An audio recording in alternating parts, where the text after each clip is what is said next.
Olá, seja muito bem-vindo ao programa Hora de Mudar, que está neste momento a começar. Eu espero que as energias estejam bem positivas para o dia de hoje, porque o tema que nós trazemos para o debate também é muito interessante. Neste programa nós falamos sobre emprego, falamos sobre empreendedorismo e também sobre a vida financeira. E mesmo para começar, eu gostaria de saudar o nosso convidado residente, saber se está tudo bem. Eu estou ótimo, estou muito bem e quero saudar também aos jovens que nos assistem neste momento e dizer que a cada programa nós temos a certeza que aquilo que é o nosso objetivo, que é influenciar o jovem, ainda que seja um jovem a ver o programa, isso nos satisfaz, né? É exatamente isso que nós pretendemos. Então vou convidá-los a ficarem conosco até o final do programa. Eu gostaria de convidar ao telespectador que ainda não teve a oportunidade de ver os programas anteriores, através da página do Facebook do palestrante Sérgio Libilo, é possível sim ter acesso aos temas anteriores. Libilo, hoje nós vamos falar sobre o salário. Afinal de contas, o salário é um problema ou solução? Por que é importante nós falarmos sobre isso, tendo em conta que estamos num contexto em que estamos a falar sobre emprego e trabalho?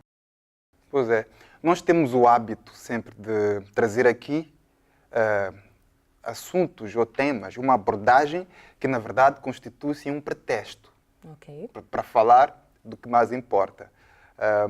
Falar de salário, na verdade, pressupõe falar de trabalho.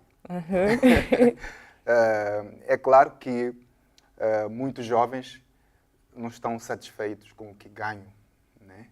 E às vezes até penso se é mesmo possível estar realizado apenas com salário, né?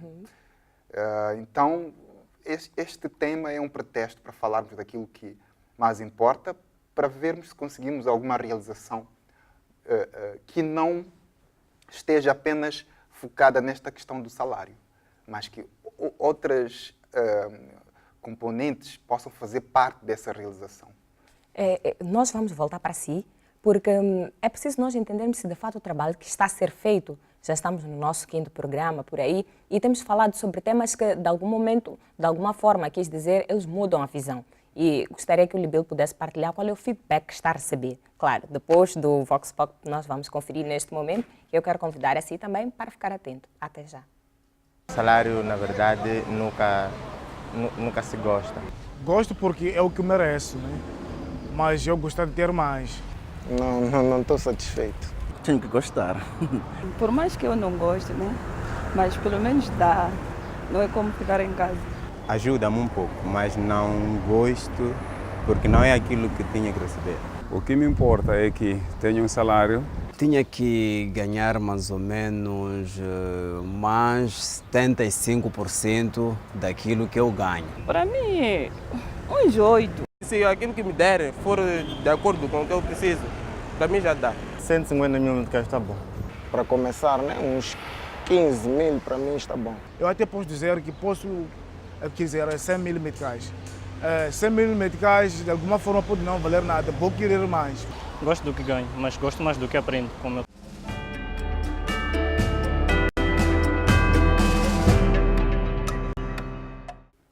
Bom, a questão foi, gosta do salário que ganha? E as respostas foram diversificadas. Alguns sim, alguns nem tanto, precisavam de mais uns 100 mil e tal.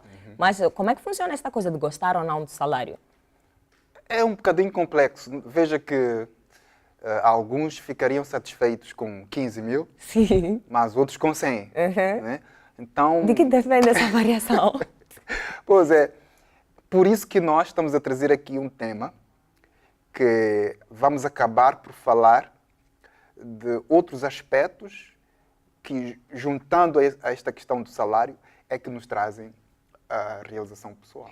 Ok, antes mesmo de nós irmos a este vídeo, eu procurava saber do Libilo qual é o feedback que está a receber, tendo em conta que já está a ser construída alguma coisa com o que nós estamos aqui a discutir. Pois é muito bom, tendo em conta que o projeto, no geral, começou há 3 anos, isto aqui é uma continuação, né?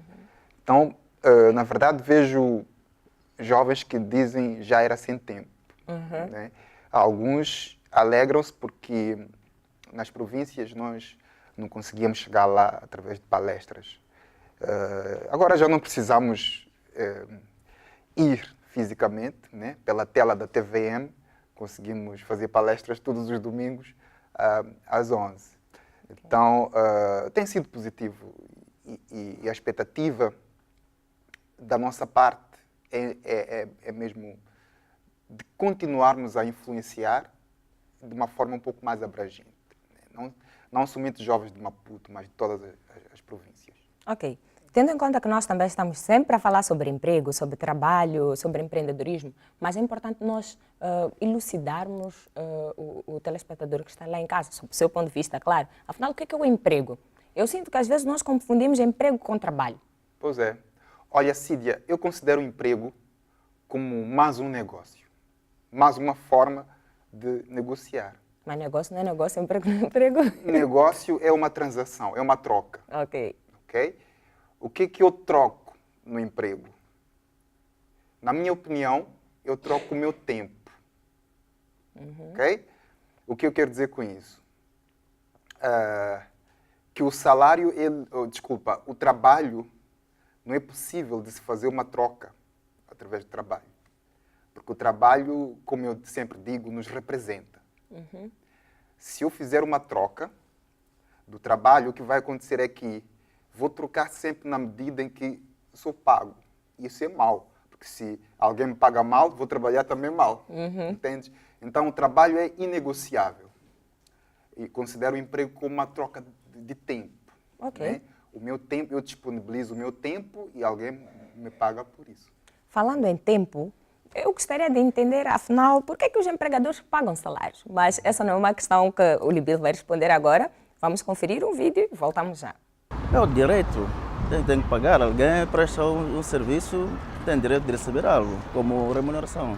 Acho que eles pagam salário porque os seus funcionários ajudam eles a desenvolver suas atividades. Porque nós prestamos algum serviço para eles e eles têm que nos agradecer com um salário. Eles estão a exercer o seu dever. No contrato entre o empregado e o empregador, uma das garantias é o pagamento de salário em troca dos serviços. Porque eu vou à procura do emprego, é porque eu preciso e necessito de poder ter um salário.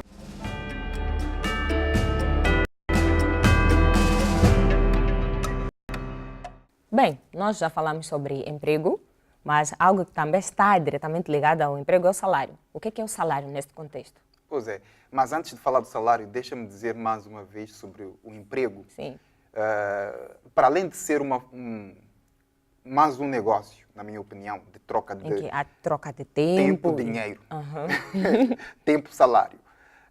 É também mais uma forma de produzir rendimento. Ok. Né? Salário e rendimento são duas coisas que se confundem. Né? Porque salário tem essa característica de ser... O que é o rendimento? É uma coisa segura, que me garante projetar, que me garante ter família. É rendimento. De rendimento eu posso dizer que é o oposto de boladas. Entende, né? Porque boladas não me garantem nada. Eu posso ficar muito tempo sem dinheiro. Agora, se tu tens um emprego, então tens um rendimento, porque é garantido. Podes constituir família, podes projetar a tua vida. Então, é mais uma forma. Garante estabilidade também. Garante estabilidade. Tem outras formas de produzir rendimento, para além do emprego. Estou a falar de pessoas que se dedicam ao empresariado. Quem tem empresas também produz rendimento. Não trabalha para alguém, mas dá emprego. Né? Investidores, né? Investidores e autônomos. Há autônomos com um formato de trabalho também que lhe permite produzir rendimento. Em relação à questão que coloco agora, o que é um salário? É isso? Sim. Se o trabalho, uma vez eu falei em algum programa, se o trabalho nos representa, então o salário representa a qualidade e a maneira como eu executo o meu trabalho. Isso dói um pouco. Chega a doer. Por quê? Ele funciona assim em todos os contextos. São todas as pessoas que recebem de acordo com o que fazem? Nem sempre. Só que nós não estamos a falar de casos de injustiça. Sim, ok. Estamos a falar, assim, no geral... O que deveria ser? O que deveria ser é que o salário sempre nos representa a qualidade do trabalho, ou não, né? E a maneira como eu executo o meu trabalho. Quanto mais imprimo qualidade e executo da melhor forma o meu trabalho, o meu salário acaba sendo valoroso. Idealmente estaríamos a dizer que quem desempenha bem o seu trabalho vai receber mais. Com certeza. E como a Cídia já sabe, nós não falamos aqui são constatações que nós trazemos aqui, e esta tem a ver com a minha vida. Sempre que melhorei a qualidade do meu trabalho, executei da melhor forma possível, o meu salário foi aumentando. Aliás, falávamos disso no programa passado. Ok. Vamos agora também procurar saber o que é que as pessoas podem fazer para melhorar os salários, de acordo com os nossos entrevistados. Voltamos já. Para ter aumento de salário, depende do patronato. Conversando com um patronato. Esforçar-se no trabalho, pontualidade, aquela toda sequência do trabalho. Por ser boa trabalhadora, por estar a empenhar de acordo com aquilo que eles querem, que é uma meta. Dedicava-me mais, não atrasava, não faltava simplesmente, sem motivo. Mais formações, mais experiência, mais qualificações, tudo no âmbito profissional. Por enquanto, eu estou a estudar para ver se melhoro o meu nível acadêmico. Talvez, quem sabe, mais adiante possa encontrar um patrão que me possa pagar mais do que tenho hoje, para ver se acrescento o meu patrimônio.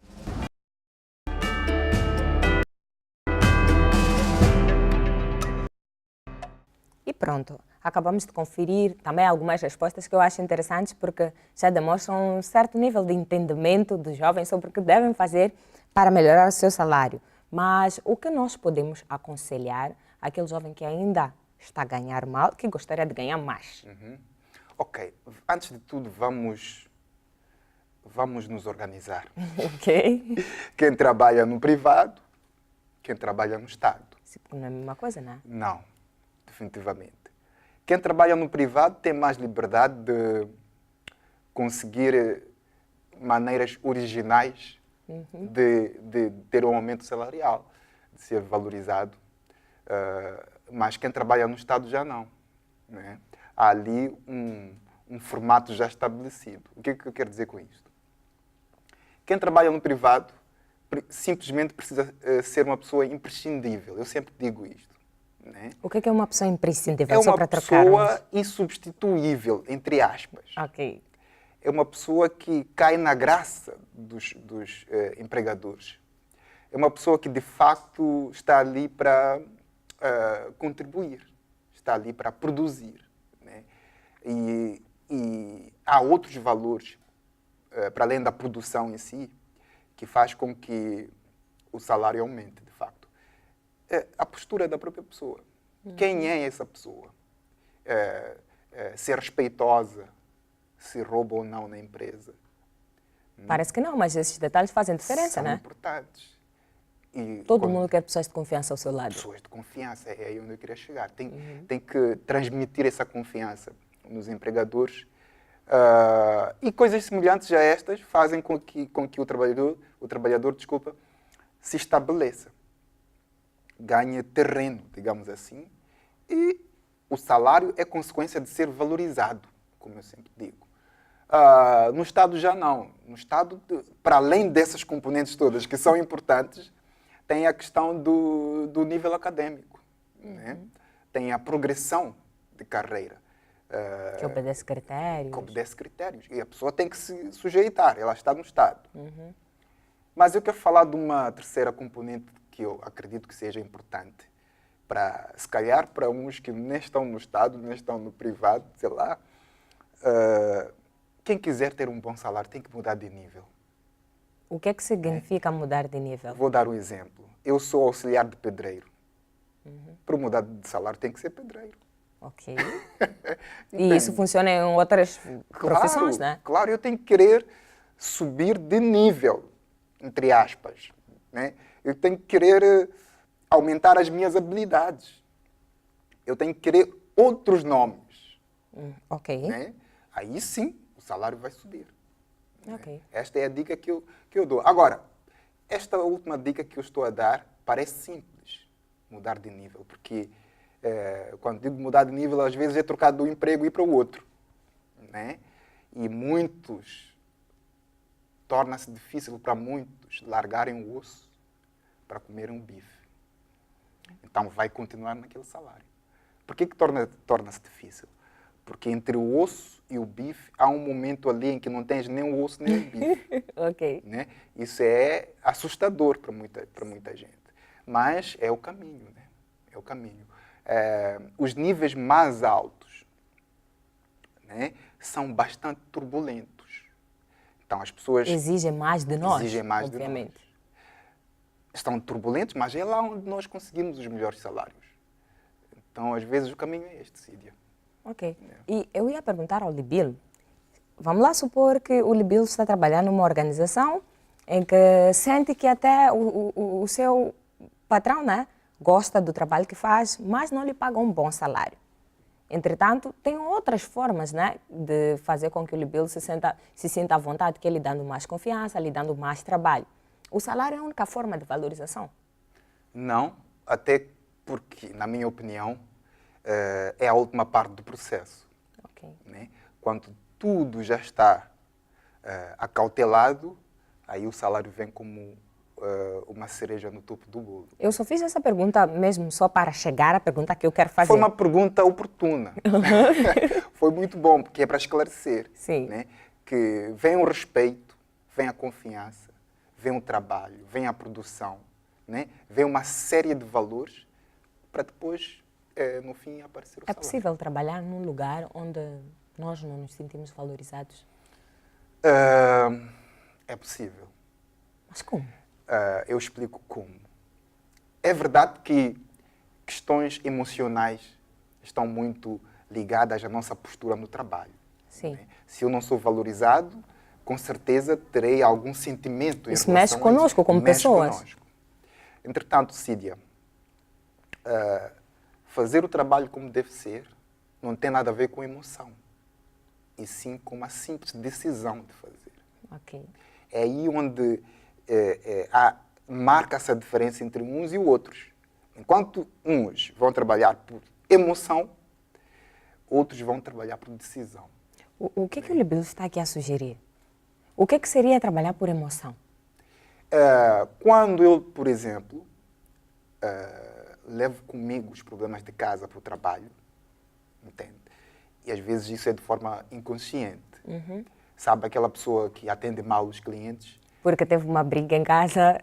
Se calhar porque é até hábito em casa não estar bem com os filhos, o marido, gritaria. Então aquilo de forma inconsciente acaba acompanhando o jovem ou a jovem até o trabalho. É preciso termos muita atenção, porque às vezes não nos apercebemos disso. Fazemos de forma... Exatamente, achamos que... inconsciente. Né?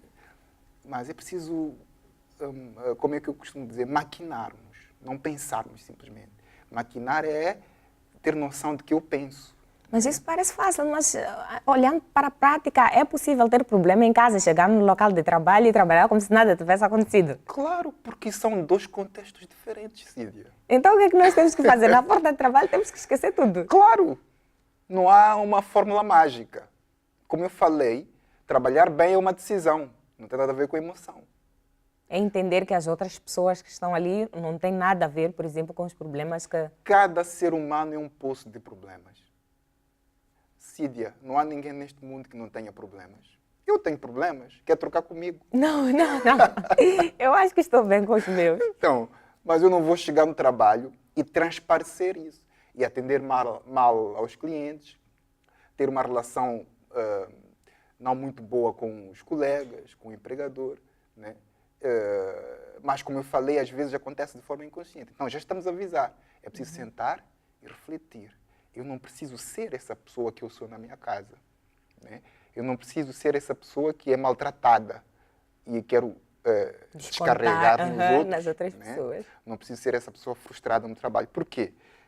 Isso só vai me afundar mais ainda. Okay. Se já não estou bem em casa, no trabalho também não estarei bem. Então, algum sítio tem que dar certo. Tem que dar certo, porque se nós acumularmos problemas, né, ao longo da vida, isso vai se transformar em crise. E a crise é muito mais difícil de resolver. Ok. Falando mesmo sobre salários, eu gostaria de saber do Libilo. Por que os empregadores pagam salários? Fica a parecer às vezes que os empregadores têm assim uma mão pequena e não gostam de pagar salários. Pois é. Por que eles pagam? Olha, em primeiro lugar, porque está na lei, é uma obrigação pagar salários. Então tem que ficar aqui um ponto. Os empregadores não têm não que gostar ou algo, tem que pagar salário. Tem que pagar salários. Mas isso chama-me a atenção a algo que, porque nós estamos a comunicar aqui principalmente com os jovens que são empregados e autônomos também. Se o empregador tem obrigação, o empregado tem deveres, né? Não é só dizer que não, ele me paga porque ele é obrigado a pagar. Não, eu também tenho deveres, tenho também as minhas obrigações, né? Então é preciso ter muita atenção em relação a isso. Que vou falar, por exemplo, de algo que já falei, não roubar na empresa. É um hábito roubar na empresa. Não tem nome de roubo, dão outros nomes. Mas é roubo. É como se a pessoa estivesse a tirar o que é dela por direito. Sim, porque ela está ali no meio, então... Sim. Acha que não faz nenhum problema tirar algum? Não faz problema usar a internet do trabalho e baixar muitos filmes. Né? Mas não foi autorizado. A internet não é para isso, é para trabalhar. Né? Coisas assim pequenas que fazem toda a diferença. Este primeiro nível, digamos assim, chamo isso de motivo para o empregador pagar, não é ainda um nível satisfatório. Por quê? Porque, eventualmente, essa pessoa que confia na lei ainda não vai ter um bom salário. Porque se o empregador paga um salário mínimo, já pagou. Já fez a parte dele? Já fez a parte dele. Né? Então, é preciso subir para um outro nível, que eu considero um nível mais intermédio. Onde a minha qualidade como trabalhador, os meus atributos, né, as minhas habilidades, chamam a atenção do empregador. Ou seja, para além de ser obrigação, ele já nota que há aí alguma coisa... Há alguma coisa. Ele tem algum receio de perder aquele trabalhador. Okay. Aí o salário pode começar a melhorar, a aumentar. Há uma interdependência entre o empregado e o empregador. No primeiro nível, nem sempre os empregados dependem de um determinado... Os empregadores dependem de um determinado empregado. Nem sempre. Mas no segundo nível há uma interdependência. Né? Um precisa do outro. Então aí o salário, se calhar, pode começar a melhorar. Né? Mas ainda não é bom. Só melhorou. Ok. Porque nesse nível pode chegar alguém melhor e o outro ser descartado. Sim. Né? Então tem que se fazer outro trabalho a mais. Um trabalho de casa. Que é uma fase onde há uma identificação. O que é isso? O empregador, para além de notar que há uma qualidade naquele empregado, naquele trabalhador, ele se identifica, ele se revê ali. Ele fala, ele fez exatamente o que eu faria. Entende? Como é que isso acontece? Quando eu, como empregador, conheço os objetivos da empresa. Como empregado, nesse caso. Como empregado. Muitos empregados ou trabalhadores ou colaboradores estão a trabalhar, não conhecem qual é o plano dessa empresa. Onde quer chegar. Onde quer chegar. Onde vai? No próximo ano ou daqui a 2 anos. Qual é a missão? Quais são os valores? Qual é a visão desta empresa? Muitos trabalham, mas não sabem. Então, jamais o empregador vai se identificar. Por quê? Não estarão sendo... o trabalho deles diário não estará a ser condicionado por essa visão. Não vão para o mesmo... Não vão. Ok. Não vão. A direção é diferente. É diferente, totalmente. Por isso que não há essa identificação. É necessário comprarmos as ideias do empregador. É necessário vestirmos a camisola. Né? E nesta fase já não há roubo, porque é como se eu estivesse a roubar-me a mim mesmo. Ok. Entende? Né? O nível de responsabilidade é outro. Eleva-se. Eleva-se. Eu me aproprio daquele negócio do meu patrão. Aí sim, aí a relação deixa de ser simplesmente profissional, né? É uma relação mais humana mesmo, apesar de estar num contexto profissional. Aí o salário é outro, né? É outro. Muitas vezes nem sequer é determinado por uma simples tabela, né? Há bônus, né? Há 13º. Eu já trabalhei, por exemplo, numa empresa privada que tinha esse perfil de incentivar os trabalhadores, né? Tinham tudo, né, que uma empresa pública dá, 13º, assistência médica, né, bônus e tudo mais. Mas só davam aqueles trabalhadores onde o empregador se identificava, né, com o empregado. E o que é que o Libilo tem a dizer em relação a outros valores, que não têm a ver necessariamente com o fato de saber fazer o seu trabalho como deve ser? Porque eu já notei, por exemplo, que existem organizações em que tem pessoas com nível elevado, né, de conhecimento técnico, mas, entretanto, falham com coisas pequenas. A pessoa não transmite confiança ou não transmite, vamos lá, humanismo. Qual é a importância desses pequenos valores no local de trabalho? Sim, que não tem nada a ver com, inclusive... aspectos técnicos Exatamente. do próprio trabalho. E se eles constituem também como uma forma de aumentar a aproximação, não tenha dúvida. Inclusive, muitas vezes, as pessoas são contratadas antes por aquilo que elas são. Okay. Elas depois aprendem. Aprender a trabalhar, tu aprendes ao longo do tempo. Agora, saber ser e estar, é algo que tens que apresentar logo à partida. Okay. Não podes ir aprender no trabalho. Okay. Né? Aprendes em casa, aprendes na escola. Então, Cídia, essa questão também é oportuna. É importantíssimo saber ser e estar. Isso já agora começa em casa, né? Começa em casa. Ainda bem que está todo mundo a assistir o programa. Começa na escola, né? Às vezes nós descartamos ou perdemos a oportunidade de nos habituarmos a saber estar dentro da nossa própria casa, na relação com a Então família. Nós temos que começar a praticar já no nosso contexto familiar, poderia dizer assim. Com certeza. Bem, eu não sou a única a lhe colocar questões, apesar de eu ter várias, mas eu quero convidar a si para ver um vídeo de questionamentos e voltamos já. Eu gostaria de saber como é que eu sei se o miúdo é feito para a escola ou não é, ou ele tem uma outra coisa, que é arte, negócios, por aí em diante. Olá, Sérgio Libilo. Sou uma menina muito batalhadora, mas eu tenho muitas ideias de negócio e não consigo implementar sequer uma. O que é que eu devo fazer? Os meus pais querem que eu faça direito ou medicina, mas eu não quero. Eu quero fazer engenharia petrolífera. Será que por escolher isso eu estou errada?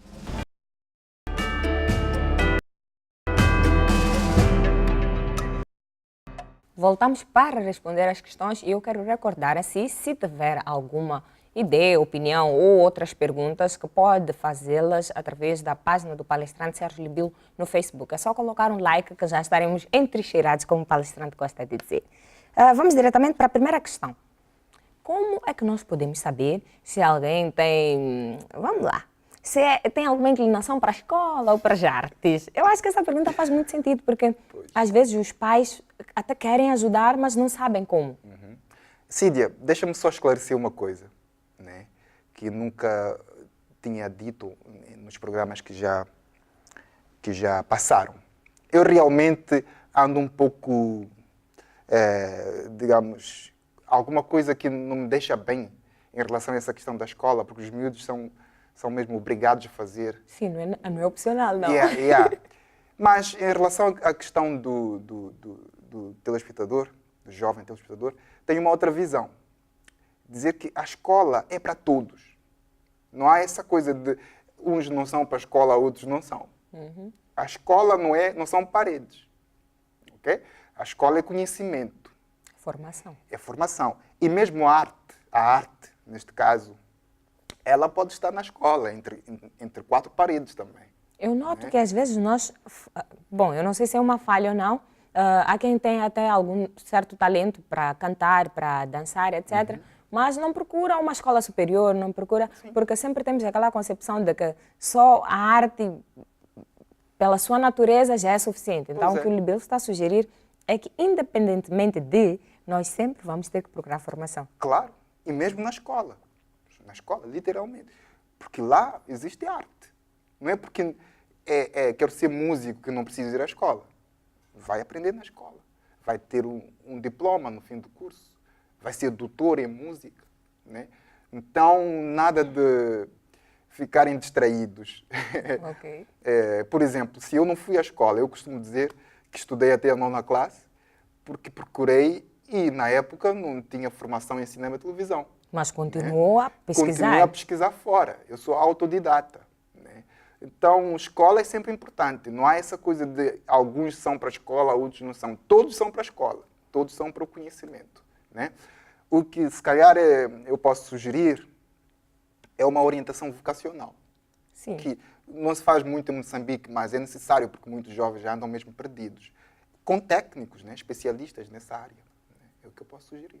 Ok, eu vou pular a segunda questão, vou mesmo para a terceira, de uma jovem que dizia que gostaria de fazer um curso, entretanto os pais tinham a opção de um outro curso. Ainda estamos mesmo na mesma sequência. O que ela pode fazer nesse contexto? Cídia, aí já muda. Eu pergunto mesmo nesse contexto, sim. Porque aí é onde já começa a doer, porque este papel é dos pais. Porque os meninos têm 17, 15 anos, o que é que vão fazer? O que é que eu vou dizer para um menino de 15 anos?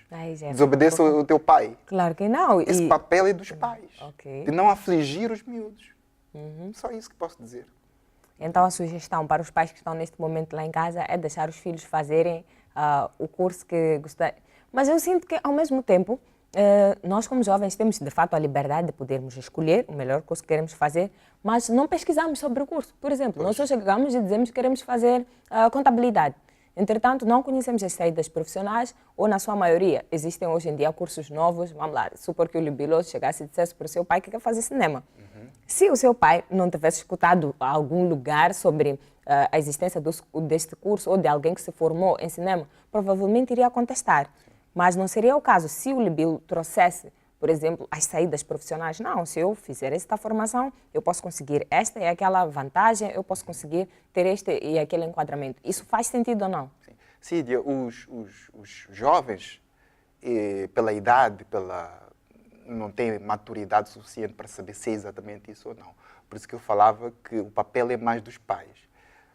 Quando eu sugiro isso, não estou a dizer para o pai aceitar a sugestão do filho. Sim. Eu estou a dizer que o pai precisa ser uma espécie de antena. Entender o filho. Entender, interpretar. Porque o que acontece é que logo que o filho vai e diz alguma coisa, o pai já diz, não, esquece. Tu tens que fazer isso. Outra coisa que me deixa mesmo quase que aflito também, me coloco na situação de um estudante. Imagina eu, na minha idade, se meu pai tivesse dito, bem, já que não há cinema... E é verdade, o que é que aconteceu? Não, meu pai... sempre confiou. Confiou, boa. Já que não há cinema, então faz, imagina, de cinema para contabilidade. Ixi. Grande salto. Grande salto. Então, o que eu queria dizer é, muitas vezes os pais são condicionados pelo mercado. Isso é desastroso. Mandar o filho fazer um curso por causa do mercado, que hoje está bom, mas amanhã não estará. E outra coisa, o mercado é bom para pessoas boas naquilo que fazem. Ainda que o mercado seja excelente, se eu não faço bem o meu trabalho, não vai dar certo. Né? E aqueles mercados instáveis também têm oportunidades. É isso que os pais precisam saber. Então, talvez os pais eles têm muito medo de arriscar, porque áreas assim novas, eu posso assim dizer, elas demandam de nós uma certa criatividade para nós podermos nos sobressair. Então, estaremos a dizer que, em algum momento, os pais não estão a fazer por mal, mas querem garantir um certo conforto para os filhos. Sim. Mas é preciso ter muito cuidado em relação a isso, porque os filhos crescem amargurados, né? E isso não é bom, não. Depois vai se refletir no mercado de trabalho. No mercado de trabalho. Vai ser mais um trabalhador que não faz como devia ser. Né? O que é que o Libelo sugere para quem já está a fazer o curso, mas que não gosta, está aí no seu 3º, 4º ano, não gosta do curso que está a fazer? Olha, todos os jovens que estão a depender dos pais, né, que fazem os cursos porque os pais pagam, com certeza vão ter que fazer, né? O que é que vão fazer? Não há opção. Não há opção, né? Tem que fazer o curso e terminar. Okay. Mesmo que, na minha opinião, ainda que eu tivesse alguma independência financeira, se eu começo um curso, eu tenho que terminar, né? Okay. Essa indecisão também não ajuda. É aquela racionalidade que o Libilo estava aqui a nos apelar quando nós vamos entrar para o nosso trabalho. Ou seja, nós temos problemas, mas temos que tomar a decisão de trabalhar. Com certeza. Então, nesse contexto também é aplicável? Sim, muita frieza, né? Sim. Muita frieza. Isso parece simples, mas não é fácil, não. Claro, nada é fácil. Nada é fácil, por isso que eu perguntava se querias tocar comigo. Não. Eu te passo os meus problemas e tu ficas com os meus. Eu acho assim que os problemas que eu tenho e que as pessoas têm, eles são meio que desenhados de acordo com a nossa capacidade de responder. Com certeza. Bem, foram respondidas estas questões e eu quero, de novo, convidar a se tiver alguma outra pergunta a fazer ao palestrante Sérgio Libilo, que pode fazer a partir da página do Facebook do palestrante Sérgio Libilo, é só colocar um like. Neste momento vamos sair para um curto e breve intervalo. Voltamos já, não troque de canal.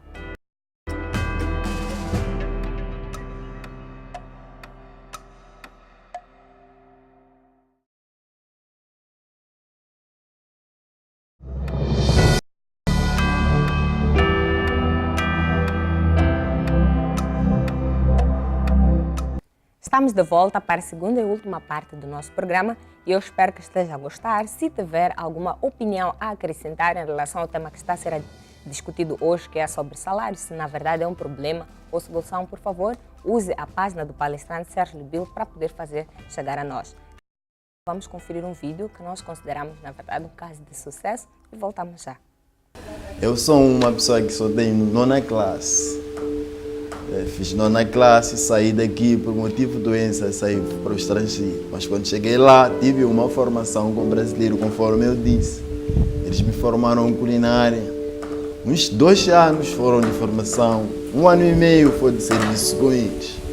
Então, eles deram um certificado, mas esse certificado é um certificado de igreja. Isso aqui é crente, membro, mas também foi formado na nossa instituição. Quando tentei procurar emprego, aquele meu certificado nunca foi aceito, mas as pessoas valorizavam. Eu sonhava uma outra profissão, mas depois fui notar mais tarde que eu tinha dom na cozinha e gostava praticamente de cozinhar. Então decidi mesmo avançar o meu passo para frente através de culinária. O Sérgio Libilo, pela fluência, eu acompanhava muito mais nas publicações deles na internet. Tudo o que ele falava, tudo o que ele dizia, tudo o que ele escrevia. Então, acabei ficando concentrado de que para capacitar os outros, para formar os outros, não precisa um nível muito alto acadêmico, não precisa ter uma faculdade maior, pequena faculdade, uma formação que tem, basta você confiar a sua capacidade de saber que tu és bom naquilo que fazes, a sua diferença faz diferença, tu podes fazer. Então acabei muito mais seguindo a experiência do Sérgio Libilo e os conselhos que ele dava.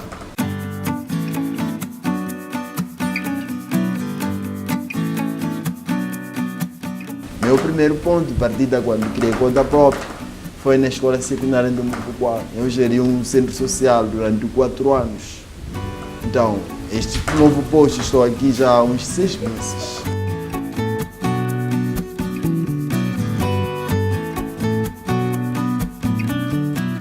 Serviços, é cozinhar, fazer bolo, tudo que é culinária mais ou menos, fazer decoração, os meus serviços são isso, mas muito mais. Agora estou mais especializado nos bolos. Tenho aulas de culinária, serviço de encomendas, tenho serviço de buffet, que também tenho serviço de lanchonete.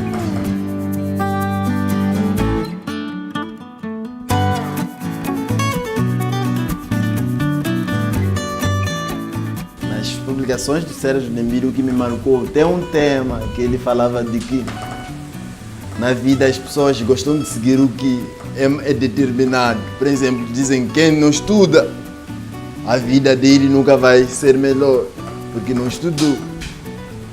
Então, tem um tema também que falava de que para conseguir uma coisa melhor na vida é preciso um determinado esforço. Essa publicação falava da vida dele, como é que ele conseguiu ser um operador de câmeras, como é que ele conseguiu uma vaga na agência Golo, como é que foi a vida dele do passado até que ele conseguiu estar nesse lugar onde ele está agora. Então eu abri a mente, fiquei concentrado. Há um tema também que falava do deficiente, porque ele citou uma parte de que as pessoas às vezes têm medo de apresentar o que eles sabem fazer, porque diz que eu sou deficiente e não sou capaz. Mas um deficiente não é quem tem capacidade de fazer, desde o momento que ele considere-se uma pessoa normal que pode fazer tudo. Então eu fiquei concentrado, porque eu, quando saí daqui muito mais, deixei de escola, não foi o meu desejo, foi uma doença que me marcou. Até hoje me deixou um pouco com uma complicação, com o problema de audição. Mas eu logo meti na mente de que não, eu sou capaz de fazer a diferença na vida. Eu sou capaz de mudar a vida, a história de vida dos outros. Porque na vida todos temos um determinado problema. Não interessa ser um físico notório ou um não notório, mas todos nós temos um determinado problema. Estou satisfeito pela primeira parte de conquista, porque consegui mais ou menos ativar a etapa que era necessário de começar, porque muitas das vezes na vida o que custa é começar, mas quando nós começamos, temos a máxima certeza que, apesar de tudo ser difícil, nós chegamos até onde nós sonhamos.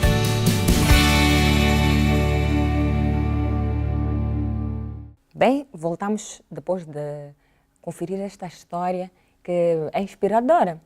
Como é que foi a experiência com o Mr. Badu? O Mr. Badu, poxa, eu gosto muito de abordar questões que têm a ver com pessoas com alguma deficiência. O Mr. Badu não ouve muito bem. E com certeza foi afetado por um pensamento negativo de que paira na cabeça do deficiente, de que ele não pode. Algumas coisas, sim, não é capaz.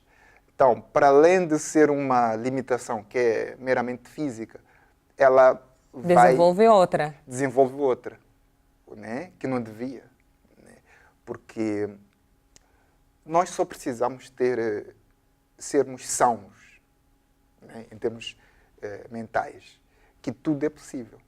Né? É claro que quem tem uma deficiência acabará por se esforçar um pouco mais. Sim. Não tem um braço, não vai querer ser como alguém que tem os dois braços. Né?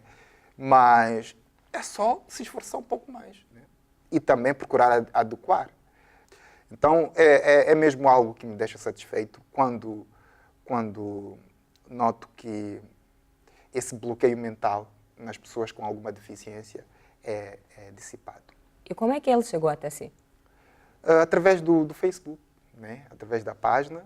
Na verdade, quase que 100% das pessoas que interagem comigo é através do Facebook. Algumas vêm ter comigo, mas na sua esmagadora maioria é pelo Facebook. Eu consigo notar das palavras do Mr. Badu que tem ali algum tipo de emoção, mas também chega até a inspirar-nos. O que é que o Libil diria neste momento para quem está lá em casa sentado, que tem de fato alguma limitação física, mas tem vida? Pois. Cecília, eu queria falar exatamente. Terminaste com uma palavra que eu queria, né, falar. Nós estamos a falar de vida. Estamos a falar de vida. Falar de profissão, falar de trabalho, é falar de vida. Por isso que os jovens se emocionam. Né? Porque existe alguma coisa mais importante que a vida, Cília. Para quem está lá em casa e quer alcançar o mesmo estado de espírito do Mr. Badu, porque esta coisa de diferença lá não acontece de um dia para o outro. Pois. O que é que a pessoa pode fazer para conceber a ideia de que ela de fato é capaz? Acho que o autoconhecimento é muito importante neste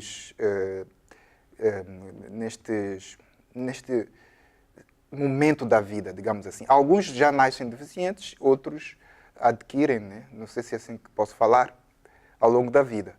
O autoconhecimento é importante.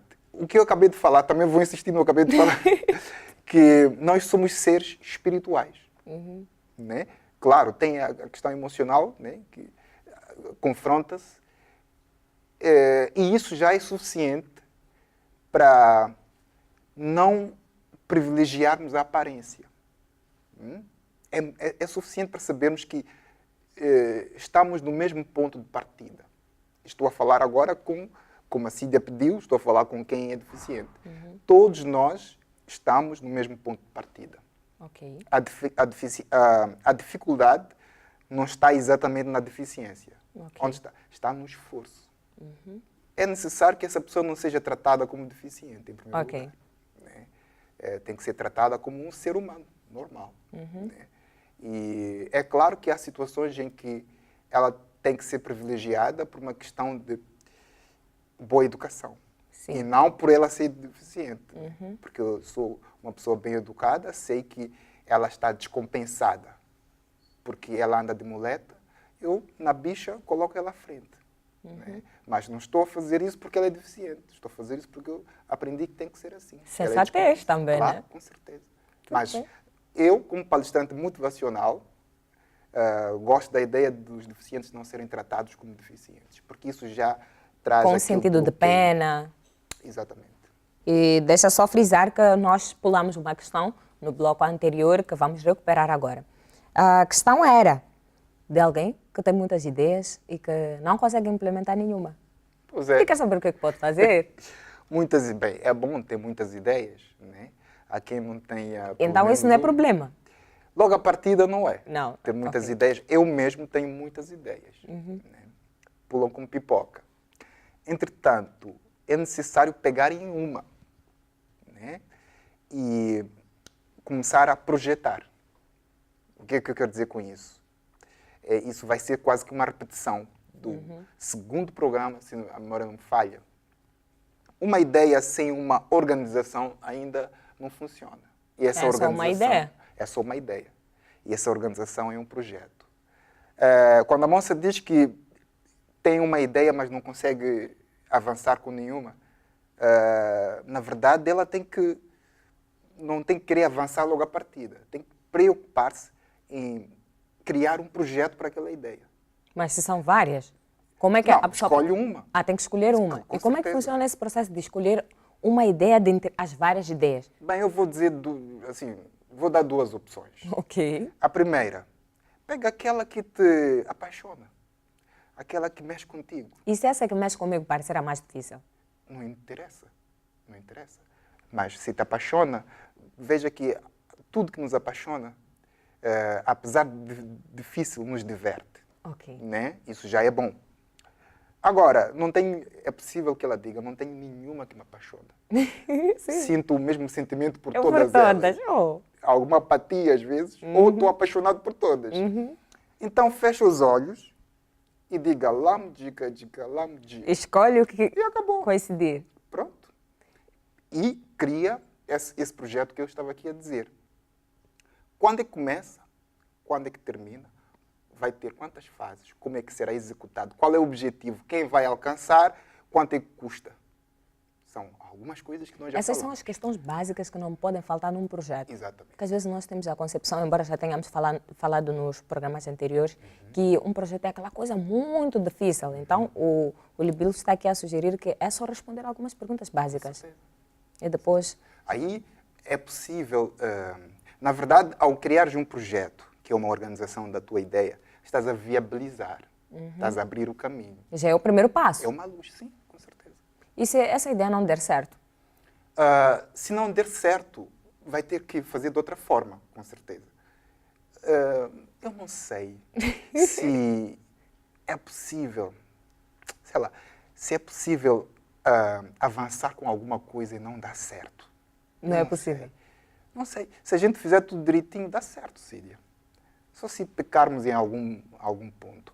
E como falávamos em outro programa, às vezes o que não dá certo está a dar certo em nós. E nós não estamos a aprender. Estamos a perceber. Ok. Estamos É assim, muitas vezes um problema que era difícil, quanto mais caímos nele, quanto mais temos quedas, não conseguimos. Vamos aprendendo. Vamos aprender. E às vezes achamos que na vida, em algum momento da vida mais à frente, as coisas ficaram fáceis, mas não. Nós é que nos tornamos duros Em para relação... com o problema. Ok. Né? Então, isso não é perder. Então ficaram aqui as dicas. Palestrante, jeito de encerramento, o que é que tem a dizer para quem esteve a nos assistir hoje? Bem, já que falávamos de salário, coisas do gênero, deixa-me aconselhar aos jovens para adotar uma postura que tem a ver com o fato dele ser conhecido pelas ações, Boas ações, nesse caso. pelas contribuições e não pelos encontros no corredor com o chefe, né? com o empregador. Porque muitos privilegiam essa coisa de aparecer. Né? Isso pode fazer o jovem avançar, porque faz. Sim. Né? O chefe também gosta de ser paparicado, faz ele avançar. Mas e se chega outro chefe que não gosta? Aí é complicado. Complicado. Quando nós aparecemos por aquilo que sabemos fazer, não interessa o chefe que está ali. Não temos que nos reinventar toda hora, não. Não interessa. E outra coisa, o teu nome está na boca sempre dos chefes. Ainda que eles não digam, eles sabem quem trabalha ali. Então não é necessário lambermos a bota. Não sei se é assim que se diz. É necessário sim mostrarmos trabalho.